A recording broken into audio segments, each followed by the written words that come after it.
So with the safety pin, I'm actually going to use this in the demonstration of the kit to show you how useful it is. Helps me pick out other things in the kit.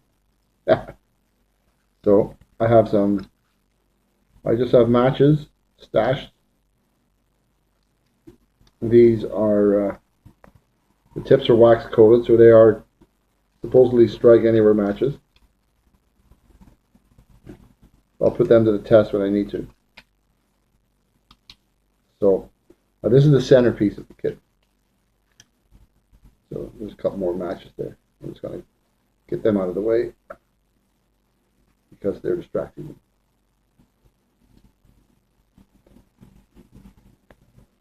So this is the Swiss Army credit card, right? Victorinox. Swiss card light, apparently.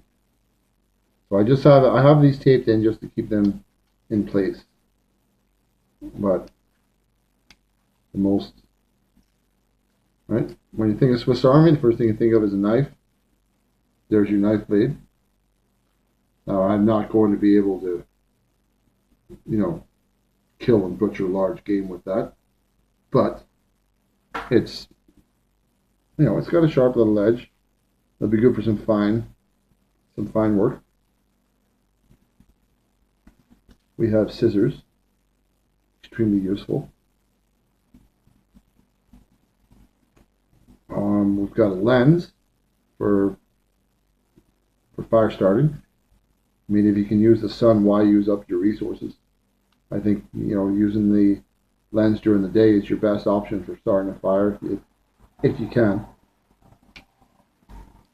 This is a multi-purpose screwdriver. We've got a Phillips head, slightly larger Phillips head, flat head.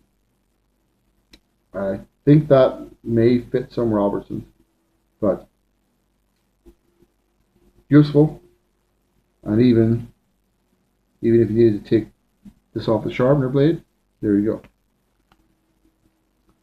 Okay, and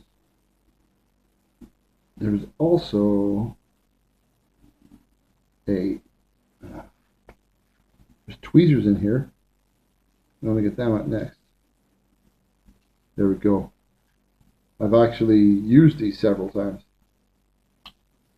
And in here is a pen. This is just a small ballpoint pen. Handy to have in case you need to leave some communication. And just right beside it is a small pin. It's always nice to have a pin. And at the top we have a small ruler. It's in centimeters. It goes to 7.5 centimeters. So for most guys, that will be enough to measure what they think is important. There's also a light on this camera here, but there's a light on the card, but looks like the battery is dead on it. But this is still useful even without the light. So that's the credit card. I'll put all that stuff back in a minute. I have a few more things in here. I'm going to use this blade to poke the rest out. We have just some dry blank paper. Leave a note, or if you need to, use it as fire starter.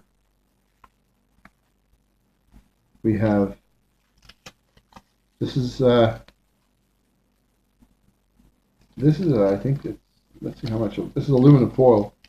It's a square. I forget how big I made it, but let's I'm gonna unfold it and have a look. Oh, I'm gonna tear it.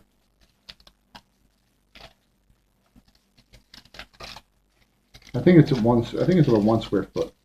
It's been compressed in there for so long. But anyway, I'm going to leave that. And then at the bottom, I've just got some band-aids. Got 4 band-aids. And if you ever do, and if all the rest of the stuff works and helps you survive, if you get back to civilization, buy yourself a beer and a burger. So that's it for the tin. The tin itself can be used as a reflective surface if you do need a signal. If you're really stuck, it could be used as a container, maybe to boil a small amount of water, or maybe for disinfecting. But other than that, that's not bad for an absolute pocket-sized, everyday carry. I'm pretty happy with what I've got in here, but I'd love to hear your suggestions on what you would put in your own tin. So, with that, I'd love to hear I'd love to see your responses. I'd love to see your own mint tin challenge, whether it's use the familiar Altoids tin or if you want to use one of these. They're all the same size. Have a great day, and I look forward to your responses.